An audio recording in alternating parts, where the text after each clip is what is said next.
So Pranavi గారు యాక్చువల్‌గా singing అంటే మనం ఏ ఫీల్డ్‌లో అయినా గాని మనం ఆ పని చేయకపోతే ఆటోమేటిక్‌గా ఆ పని మీద ఉన్న కొంత పోతుంది. ఇంట్రెస్ట్ పోతుంది.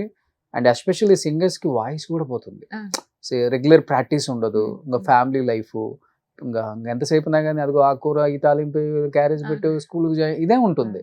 అలాంటిది మీరు ఈ 5 ఇయర్స్ మీ వాయిస్ వింటుంటే నాకు ఎక్కడ గూడా మీరు కొంచెం గూడా ప్రాక్టీస్ మిస్ అవ్వకుండా డైలీ ఇంట్లో ప్రాక్టీస్ చేస్తున్నట్టు అనిపిస్తుంది. ఆ! Thank you. కానీ చాలా మందికి తెలియని విషయం ఏంటంటే I lost my voice after pregnancy. 2½ years పాడడానికి రాలే.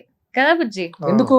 అంటే ఫరెవర్ అంటే పాడననుకున్నా నేను. హార్మోనల్ ఇంబాలెన్స్ ఆ! ఒక్కొక్కళ్ళకి ఒక్కొక్క అంటే ఇష్యూ అందరికీ కాదు వస్తుంది. గానీ నాకు గొంతు మీద పడి 2½ ఇయర్స్ అసలు పాడలేకపోయాను. ఆ! ఆ కారణంతో కూడా నేను రికార్డింగ్స్ పాడలేదు.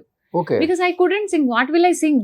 అక్కడికెళ్ళి శృతిలోనే రావట్లేదు. సాపసాలు కూడా రావట్లేదు. ఏం పాడతా నేను? 2½ ఇయర్స్ తర్వాత కాదు ఇట్లా కాదు.